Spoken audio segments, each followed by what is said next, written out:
again ஒரு saree draping video. இது நீங்கள் என் கூடவே சேர்ந்து ஸ்டெப் பை ஸ்டெப் கட்டுங்க. கட்டி முடிச்ச அப்புறமா உங்களை பார்த்து நீங்களே ஷாக் ஆயிருப்பீங்க. யாரோ saree drapes கட்டி விட்ட மாதிரி அவ்வளோ அழகாக கட்டியிருப்பீங்க. இன்றைக்கி நம்ம கட்ட போகிற saree வந்துட்டு எனக்கு ரொம்ப ஸ்பெஷல். இதுதான் என்னோட கல்யாண saree. அதனால தான் சொன்னேன், இன்றைக்கி நம்ம வந்துட்டு ஒரு கல்யாண பொண்ணு எப்படி கட்டுவாங்களோ அந்த மாதிரி நம்ம saree கட்ட போகிறோம். பார்க்கலாமா?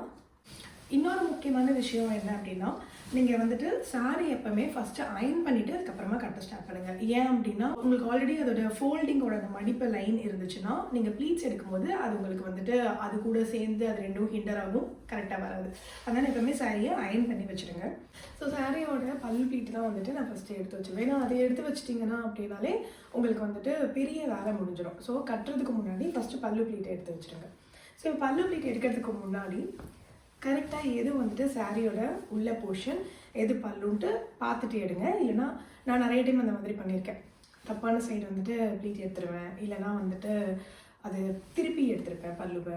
ஸோ அதனால் ஃபஸ்ட்டு அதை நீங்கள் பார்த்துக்கோங்க. ஸோ இப்போ இதுதான் உள்ள அப்படின்னா அதை அப்படியே பிடிச்சிட்டே போய் உங்களோட பல்லு ப்ளீட் எடுத்துக்கோங்க. ஸோ இதுதான் வந்துட்டு உங்களோட ரைட் ஹேண்ட் சைட், உங்களோட லெஃப்ட் ஹேண்ட் சைட். ஸோ நீங்கள் லெஃப்ட் ஹேண்ட் சைட்லேருந்து தான் வந்துட்டு ப்ளீட் பண்ண ஸ்டார்ட் பண்ணுவீங்க. பொதுவாக வந்துட்டு சாரீ வந்துட்டு ரொம்ப அழகாக உங்களை ஒல்லியாக காமிக்கணும் அப்படின்னா இந்த போர்ஷன் உங்களோட எட்ஜு, ஷோல்டரோட எட்ஜை விட்டு அது வந்துட்டு வெளியில் போகாத மாதிரி பார்த்துக்கோங்க உங்களோட ப்ளீட்ஸை. ஸோ அப்போ பார்த்தீங்கன்னா எனக்கு வந்துட்டு ஒரு 3.5 inch இருந்துச்சுனாலே அது கரெக்டாக இருக்கும்.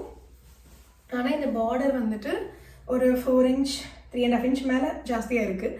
ஸோ நான் வந்துட்டு இந்த ஃபஸ்ட்டு லைன் இருக்கு இல்லையா, அங்கேருந்தே வந்துட்டு அது நான் ஃபோல்ட் பண்ணிக்கிறேன். ஸோ என்னோடய ஃபஸ்ட்டு ப்ளீட்டு வந்துட்டு நான் இந்த சைஸ்க்கு எடுத்தேன்னா, ஆனால் அதை நான் திருப்பியும் ஃபோல்ட் பண்ணும்போது நான் அதோட ஹாஃப் சைஸில் தான் வந்துட்டு ஃபோல்ட் பண்ணுவேன். ஏன் அப்படின்னா உங்களுக்கு அப்போ தான் வந்துட்டு நிறையா ப்ளீட்ஸ் கிடைக்கும். செஸ்ட் ப்ளீட்ஸ் வந்துட்டு ரொம்ப அழகாக வரும்.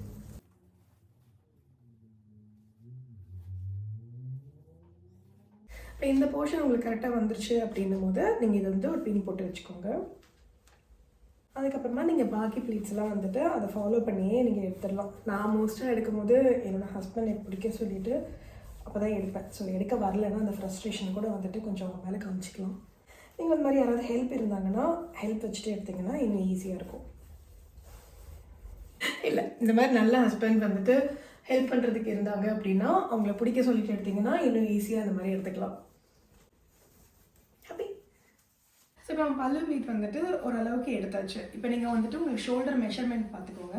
எப்போவுமே வந்துட்டு ஆங்கிள்லேருந்து கொஞ்சம் மேலே தெரியுது, இப்போ எனக்கு ஆங்கிள்லேருந்து கொஞ்சம் மேலே இருக்க அளவுக்கு ப்ளீட் எடுத்துக்கோங்க. ஏன்னா இது லாங்காக இருந்துச்சுன்னா தான் வந்துட்டு நீங்களும் வந்துட்டு கொஞ்சம் ஹைட்டாக ஸ்லிம்மாக தெரிவிங்க. ஸோ அது வரைக்கும் எடுத்துகிட்டு ஸோ இப்போ இங்கே ஒரு பின் போட்டாச்சு, ஆனால் அதோடு ஸ்டாப் பண்ணிக்காதீங்க ப்ளீட் எடுக்க. ஸோ அங்கேருந்து இன்னும் கொஞ்சம் தூரத்துக்கு ஸோ உங்களோட செஸ்ட் ப்ளீட்டும் வந்துட்டு அழகாக வரதுக்காக வேண்டி இப்போ ப்ளீட் எடுத்ததுக்கப்புறமா இதை ஒரு அயன் பண்ணிக்கலாம். ஏன்னா இந்த மாதிரி புஃபியாக இல்லாமல் தின்னாக ஃப்ளாட்டாக உங்களுக்கு கிடைக்கிறதுக்காக. ஸோ இதை அயன் பண்ணதுக்கப்புறம் பார்த்தீங்கன்னா இந்த மாதிரி உங்களுக்கு நீட்டாக நல்ல ஃபோல்டிங்கோட அழகாக இந்த மாதிரி பல்லு ப்ளீட்ஸ் கிடைக்கணும். சாரி கட்டுறதுக்கு ஸ்டார்ட் பண்ணலாம். இங்கே ஏதோ கொஞ்சம் கதை இருக்குது, ஓகே, அதை பெருசாக கண்டுக்காதீங்க.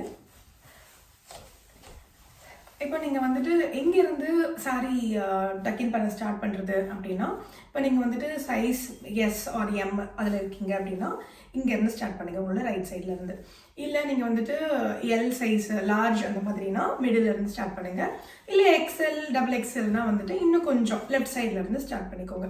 ஏன் அப்படின்னா உங்களோட சென்டர் ப்ளீட்டில் வந்துட்டு கவுண்ட் குறையாமல் நிறையா வர்றதுக்காக வேண்டி. ஸோ உங்களோட ஹைட்டு கரெக்டாக நீங்கள் பார்த்துட்டு நீட்டாக டக்கின் பண்ணுங்கள். ஏன்னா இதுதான் வந்துட்டு உங்களுக்கு ஃபஸ்ட்டு லேயர் இல்லையா, இதை வந்துட்டு நீங்கள் நீட்டாக டக்கின் பண்ணிங்கன்னா தான் உங்களுக்கு வந்து இந்த இடத்துல வந்துட்டு ஃப்ளாட்டாக அழகாக வரும். இப்போ இது வரைக்கும் டக்கின் பண்ணிவிட்டு நீங்கள் அப்படியே டக்கின் பண்ணிகிட்டே போகாதீங்க. ஏன் அப்படின்னா உங்களுக்கு கரெக்டாக நீங்கள் நிறையா பண்ணுறீங்களா ஜாஸ்தி பண்ணுறீங்களான்ற கன்ஃபியூஷன் இருக்கும். ஸோ நீங்கள் என்ன பண்ணுங்கன்னா ஃபஸ்ட்டு இது வரைக்கும் டக்கின் பண்ணிடுங்க. உங்களோட ரைட் சைடு வரைக்கும் நீட்டாக டக் பண்ணிவிட்டு அதுக்கப்புறம் அதே மாதிரி சாரியே இந்த முக்கம் இப்படி எடுக்காதீங்க, அது வந்துட்டு உங்களுக்கு கரெக்டாக வராது. ஸோ நீங்கள் தான் வந்துட்டு ரொட்டேட் பண்ணணும். இப்படி ரொட்டேட் பண்ணிங்கன்னா தான் வந்துட்டு உங்களுக்கு சாரி இப்படி இழுத்த மாதிரி அந்த மாதிரிலாம் வராது, உங்களுக்கு கரெக்டாக இப்படி வர்றதுக்காக வேண்டி. ஸோ இப்போ நீட்டாக உங்களுக்கு வந்ததுக்கப்புறமா இந்த சைட்லேயும் உங்களோட ஹைட்டு பார்த்துட்டு ஒரு டக் பண்ணுங்கள். இப்போ வந்துட்டு உங்களுக்கு பின்னாடி இருக்கிற எக்ஸ்ட்ரா ஃபேப்ரிக் எல்லாத்தையுமே வந்துட்டு உள்ளே நீங்கள் டக்கின் பண்ணிக்கலாம். ஸோ உங்களுக்கு இப்போ நீட்டாக இந்த சைடு வரைக்கும் டக்கின் பண்ணதுக்கப்புறமா உங்களுக்கு அப்ராக்சிமேட்டாக உங்களுக்கு எவ்வளோ சென்டர் ப்ளீட்ஸ் வரும்னு தோணுதோ சும்மா எடுத்து இங்கே ரஃபாக ஒரு டக் பண்ணிக்கோங்க. இப்போது உங்களோட பாக்கி இருக்க ஃபேப்ரிக்கை சுற்றி எடுத்து நம்ம அப்போ ப்ளீட் பண்ணி வச்சோம் இல்லையா, அதை வந்துட்டு கரெக்டாக உங்களோட ஷோல்டரில் உங்களுக்கு எந்த மெஷர்மெண்ட்டில் வேணுமோ அங்கே வச்சு ஒரு பின் பண்ணிக்கோங்க. ஸோ இது பின்னு போட்டதுக்கப்புறமா உங்களோட செஸ்ட் ப்ளீட்ஸை வந்துட்டு நீங்கள் நல்லா அரேஞ்ச் பண்ணிக்கோங்க. ஒரு 1.5 இன்ச் அந்த மாதிரிக்குள்ளே நீங்கள் கேப் விட்டு அரேஞ்ச் பண்ணிங்கன்னா தான் பார்க்குறதுக்கு ரொம்ப நல்லா இருக்கும். அதே மாதிரி உங்களுக்கு ஃபுல்லாக செஸ்ட்டும் வந்துட்டு கவர் ஆகும். ஸோ இது மாதிரி எடுத்துகிட்டு உங்களோட இந்த ப்ளீட்டை வந்துட்டு நல்லா டைட்டாக அப்படி இழுத்து இந்த சைடு கொண்டு வந்தீங்கன்னா இந்த மாதிரி உங்களுக்கு வந்துட்டு ஃபிட் டைட்டாக இருக்கணும். இந்த ப்ளீட்டு இந்த ப்ளீட் வந்து கொஞ்சம் கூட லூஸாக இருக்கக்கூடாது, டைட்டாக கொண்டு வாங்க. அதே மாதிரி கழுத்துக்கும் ரொம்ப பக்கமாக இருக்கக்கூடாது, கரெக்டாக உங்களுக்கு கம்ஃபர்டபுளாக இருக்க மாதிரி அதை கொண்டு வந்துட்டு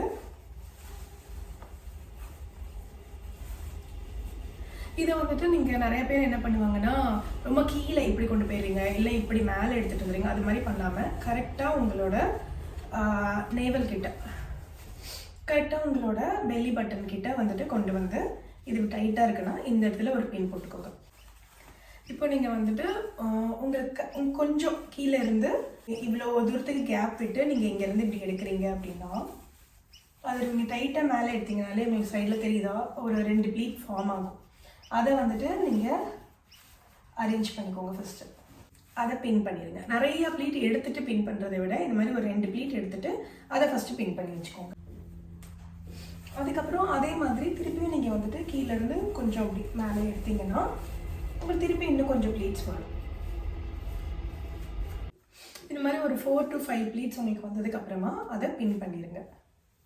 இந்த மாதிரி நீங்கள் எடுத்து பின் பண்ணும்போது இது நீங்கள் என்ன பண்ணீங்கன்னாலும் இது வந்துட்டு கலையவே கலையாது, இதே மாதிரி அப்படியே உங்களுக்கு இருக்கும். இப்போ வந்துட்டு நம்ம சென்டர் ப்ளீட்ஸ் எடுக்கலாம். சென்டர் ப்ளீட்ஸ் எப்பவுமே எடுக்கும்போது நல்லா டக்கின் பண்ணிங்கல்ல, இங்கேருந்தே வந்துட்டு ஸ்டார்ட் பண்ணுவீங்க. அதே மாதிரி ரொம்ப தூரமாக இருக்கும். கரெக்டாக அதை நீங்கள் இப்படி ஃபோல்ட் பண்ணி பார்த்தீங்கன்னா உங்களோட இந்த ப்ளவுஸோட பிரின்சஸ் லைன் இருக்கும் இல்லையா, அதுக்கு ஸ்ட்ரெயிட்டாக இருக்க இடத்துல இருந்து அங்கே தான் வந்துட்டு உங்களோட ஃபஸ்ட்டு ஃபோல்டு வரணும். அப்படி நம்ம பல்லு ப்ளீட் எடுத்த மாதிரியே இதுலேயும் வந்துட்டு நீங்கள் கொஞ்சம் சின்னதாக வச்சுக்கலாம். ஃபஸ்ட்டு ப்ளீட் மட்டும் பெருசாக வச்சுட்டு அதுக்கு அடுத்த ப்ளீட்லாம் வந்துட்டு அதை விட சின்னதாக வச்சிங்கன்னா நிறையா சென்டர் ப்ளீட்ஸ் வரும்.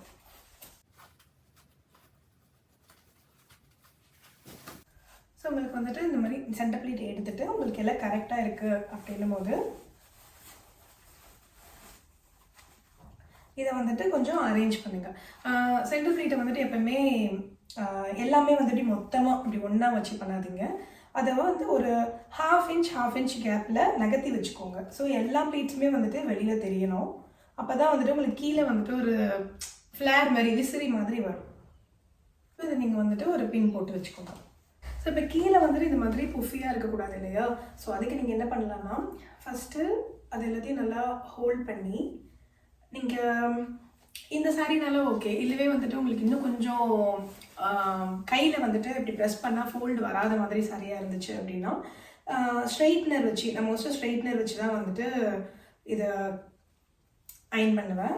இப்போ இன்றைக்கி வந்துட்டு அதெல்லாம் பண்ணலை, இப்படி கையிலேயே பண்ண போகிறேன்.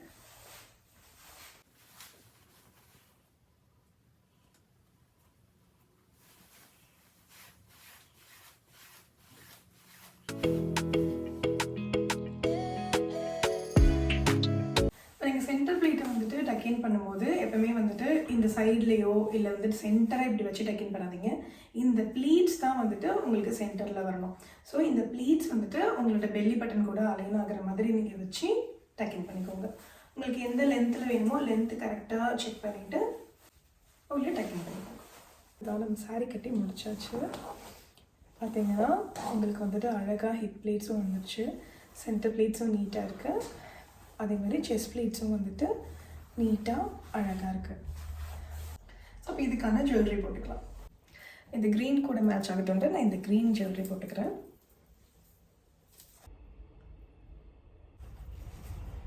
ஸோ அவ்வளோதான், அழகாக கல்யாணம் பண்ண மாதிரியே சாரி கட்டிட்டோமா?